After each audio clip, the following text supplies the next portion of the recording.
Hi friends, കുറച്ച് ദിവസം മുമ്പ് അതായത് 2 ദിവസം മുമ്പ് ഞാൻ ഒരു വീഡിയോ ചെയ്തായിരുന്നു. ഡയറ്റ് എങ്ങനെയാണ് സെറ്റ് ചെയ്യുന്നത്. അതായത് നിങ്ങൾ ഇപ്പോൾ കഴിക്കുന്ന ഫുഡ് ഒന്ന് ഫിൽട്ടർ ചെയ്തിട്ട് ഒരു ഡയറ്റ് പ്ലാൻ നിങ്ങൾ തന്നെ ക്രിയേറ്റ് ചെയ്യുക. എന്നിട്ട് നിങ്ങളുടെ പേഴ്സണൽ ട്രെയിനേഴ്സോ അല്ലെങ്കിൽ നിങ്ങൾക്കറിയാവുന്ന ന്യൂട്രീഷൻ കോച്ചിൻ്റെ അടുത്തോ ഒന്ന് കൊടുത്തിട്ട് ഒന്ന് അഡ്വൈസ് ചോദിക്കാനാണ്. അപ്പോൾ കുറച്ച് പേര് എനിക്ക് ഡയറ്റ് സെപ്പറേറ്റ് അയച്ചു തന്നായിരുന്നു.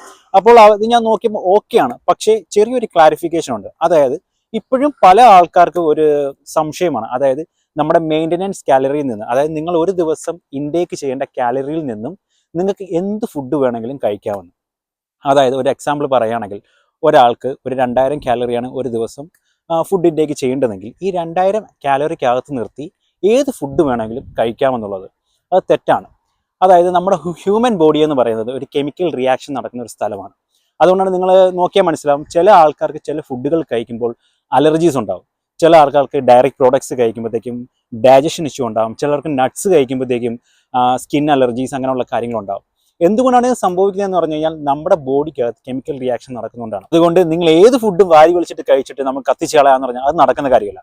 നിങ്ങൾ പ്രോപ്പറായിട്ടുള്ള ഫുഡുകൾ കഴിക്കുക. അതേപോലെ ഞാൻ റീസെൻ്റ് ആയിട്ട് ഒരു വീഡിയോ കാണുകയുണ്ടായി, ബ്രേക്ക്ഫാസ്റ്റ് ഇമ്പോർട്ടൻ്റ് ആണോ അല്ലയോ എന്നുള്ളത്. കാരണം ഡോക്ടർ പറയുന്നു ബ്രേക്ക്ഫാസ്റ്റ് എസെൻഷ്യൽ അല്ല, നിങ്ങൾക്ക് വേണമെങ്കിൽ ഒരു 2 എഗ്ഗിലൊക്കെ നിർത്താം, അങ്ങനെയുള്ള കാര്യങ്ങൾ. അപ്പോൾ കുറച്ച് പേര് എനിക്ക് മെസ്സേജ് ഒക്കെ ഉണ്ടായി ബ്രേക്ക്ഫാസ്റ്റ് കഴിക്കണോ വേണ്ടയോ എന്നുള്ളത്. മാത്രമല്ല ആ ഡോക്ടറിൻ്റെ വീഡിയോയിൽ പലതരത്തിലുള്ള നെഗറ്റീവ് കമൻറ്റുകൾ, ആ വീഡിയോ ചെയ്തുകൊണ്ട് തന്നെ, ആ വീഡിയോ എടുത്തുകൊണ്ട് തന്നെ വേറെ ആൾക്കാർ നെഗറ്റീവായിട്ടുള്ള കാര്യങ്ങൾ പറയുന്നു. അതായത് നിങ്ങൾ ഡോക്ടർമാർ ആദ്യം പറഞ്ഞ കുറേ നാൾ മുമ്പ് പറഞ്ഞത് ബ്രേക്ക്ഫാസ്റ്റ് കഴിക്കണമെന്നാണ്, ഇപ്പോൾ പറയുന്നത് ബ്രേക്ക്ഫാസ്റ്റ് കഴിക്കണ്ട എന്നുള്ളത്. അങ്ങനെയുള്ള പല നെഗറ്റീവ് കാര്യങ്ങൾ. യഥാർത്ഥത്തിൽ ആ ഡോക്ടർ പറയുന്നത്, അതായത് നിങ്ങളിപ്പോൾ ഒരു ഫിസിക്കലി ആക്റ്റീവ് അല്ലാത്തൊരു ജോലി ചെയ്യുകയാണെങ്കിൽ നിങ്ങൾക്ക് ബ്രേക്ക്ഫാസ്റ്റ് ഇമ്പോർട്ടൻ്റ് അല്ല. അതായത് നിങ്ങൾ ഒരു എക്സാമ്പിൾ പറയുകയാണെങ്കിൽ നിങ്ങൾ ഓഫീസിലുള്ള വർക്കുകൾ ചെയ്യുകയാണെങ്കിൽ, നിങ്ങൾ ഇരുന്നിട്ടുള്ള ഒരു വർക്ക് ചെയ്യുകയാണെങ്കിൽ നിങ്ങൾക്ക് ബ്രേക്ക്ഫാസ്റ്റ് ഇമ്പോർട്ടൻ്റ് അല്ല. എന്തുകൊണ്ടാണ് ബ്രേക്ക്ഫാസ്റ്റ് ഇമ്പോർട്ടൻ്റ് അല്ലാത്തത്?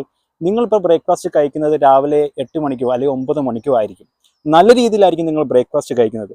നമ്മുടെ നോർമൽ കേരള സ്റ്റൈലിലെ ബ്രേക്ക്ഫാസ്റ്റ് നിങ്ങൾക്ക് അറിയാമല്ലോ, പുട്ടോ ഇഡലിയോ ദോശയോ അങ്ങനെയുള്ള കാര്യങ്ങളായിരിക്കും കഴിക്കുന്നത്. ഇത് വയറ് നിറച്ച് കഴിച്ച് കഴിഞ്ഞിട്ട് അടുത്ത 12:30 1 മണിയാകുമ്പോഴത്തേക്കും ചോറ് കഴിക്കാൻ തുടങ്ങും. നമ്മുടെ ആൾക്കാർക്കുള്ളൊരു പ്രധാന പ്രശ്നമാണ് വിശക്കുമ്പോഴല്ല നമ്മൾ ആഹാരം കഴിക്കുന്നത്, നമ്മൾ സമയം നോക്കിയാണ് ആഹാരം കഴിക്കുന്നത്. അയ്യോ 12:30 അയ്യോ 1 മണിയായി, നമുക്ക് ചോറ് കഴിക്കാൻ സമയമായി എന്നാണ് നമ്മുടെ ആൾക്കാർ ചിന്തിക്കുന്നത്. അല്ലാതെ വിശക്കുമ്പോൾ ആൾക്കാർ കഴിക്കുന്നില്ല. അപ്പം പ്രശ്നം പറ്റുന്നതെന്ന് പറഞ്ഞു കഴിഞ്ഞാൽ ഈ ബ്രേക്ക്ഫാസ്റ്റ് ദഹിക്കാറാവുമ്പോൾ തന്നെ അടുത്ത ലഞ്ച് നമ്മൾ ലോഡ് ചെയ്യും. അത് കിടന്നാണ് ഫാറ്റായി മാറുന്നത്. അത് കത്തിച്ച് കളയാനുള്ളൊരു പ്ലേസ് ഇല്ല. നേരെ മറിച്ച് നിങ്ങളൊരു ഫിസിക്കൽ ആക്ടിവിറ്റി ചെയ്യുന്ന ഒരു ജോലിയാണെങ്കിൽ, ഇപ്പോൾ ഫോർ എക്സാമ്പിൾ കൺസ്ട്രക്ഷൻ സൈറ്റോ അല്ലെങ്കിൽ ഏതെങ്കിലും ഫാക്ടറിയിലൊക്കെ ജോലി ചെയ്യുന്ന ആൾക്കാരാണെങ്കിൽ, ഫിസിക്കലി ആക്റ്റീവായിട്ട് ചെയ്യുന്ന, ഫിസിക്കലി നമ്മൾ ഒരുപാട് സ്ട്രെയിൻ ചെയ്യുന്നുണ്ട്, ആ വ്യക്തികൾക്ക് എനർജി കൂടുതൽ വേണം. അതുകൊണ്ട് അവർ ബ്രേക്ക്ഫാസ്റ്റ് കഴിക്കേണ്ടത് ഇമ്പോർട്ടൻ്റ് ആണ്. ആ വീഡിയോയിൽ ആ ഡോക്ടർ പറയുന്നത് നിങ്ങൾ ബ്രേക്ക്ഫാസ്റ്റ് കഴിച്ചുകൂടാന്നല്ല, നിങ്ങൾക്ക് ബ്രേക്ക്ഫാസ്റ്റ് വേണമെന്നുണ്ടെങ്കിൽ നിങ്ങൾക്ക് കഴിക്കാം, നിങ്ങൾക്ക് ആവശ്യമാണെങ്കിൽ നിങ്ങൾക്ക് കഴിക്കാം. നിങ്ങൾ രാവിലെ ബ്രേക്ക്ഫാസ്റ്റ് കഴിച്ചില്ലെന്നുണ്ടെങ്കിൽ, നിങ്ങൾക്ക് ശരീരക്ഷീണമോ അല്ലെങ്കിൽ ഭയങ്കരമായ വിശപ്പ് ഉണ്ടാവുന്നുണ്ടെങ്കിൽ നിങ്ങൾക്ക് ആഹാരം കഴിക്കാം. ചില ആൾക്കാരെ കണ്ടില്ലേ, രാവിലെ ചായ കിട്ടിയില്ലെങ്കിൽ അവർക്ക് ആ ഒരു ദിവസം പോക്കാന്ന് പറയുന്നത്. അങ്ങനെയുള്ളൊരു ചായ കുടിക്കുക, എന്തിനാണ് ചായ മാറ്റി വെക്കുന്നത്? ചായ കുടിച്ചോ. അതേപോലെ തന്നെ നിങ്ങൾക്ക് ബ്രേക്ക്ഫാസ്റ്റ് നിർബന്ധമാണെങ്കിൽ നിങ്ങൾ ബ്രേക്ക്ഫാസ്റ്റ് കഴിച്ചോളൂ, അതിനൊന്നും ഒരു പ്രശ്നമില്ല. ഞാൻ പറഞ്ഞു വരുന്നത് ഇത്രയേ ഉള്ളൂ, നിങ്ങൾക്ക് വിശക്കുമ്പോൾ നിങ്ങൾ ആഹാരം കഴിക്കുക. നിങ്ങൾ അതേപോലെ തന്നെ നിങ്ങൾ മറ്റുള്ളവരുടെ ഡയറ്റ്, ഞാൻ കഴിഞ്ഞ വീഡിയോ പറഞ്ഞതുപോലെ തന്നെ മറ്റുള്ളവരുടെ ഡയറ്റോ അല്ലെങ്കിൽ മറ്റുള്ളവരുടെ മീൽ പ്ലാനോ നിങ്ങൾ ചൂസ് ചെയ്യാതെ നിങ്ങൾ സ്വന്തമായിട്ട്, അതായത് നിങ്ങളൊരു റിസർച്ച് നടത്തി നിങ്ങൾക്ക് ശരീരത്തിന് ആപ്റ്റായിട്ടുള്ള ഫുഡുകൾ നിങ്ങൾ തിരഞ്ഞെടുത്ത് വേണം നിങ്ങൾ ഡയറ്റ്, അതായത് നിങ്ങളുടെ ആ ഒരു ഡെയിലി റുട്ടീൻ സെറ്റ് ചെയ്യാനായിട്ട്.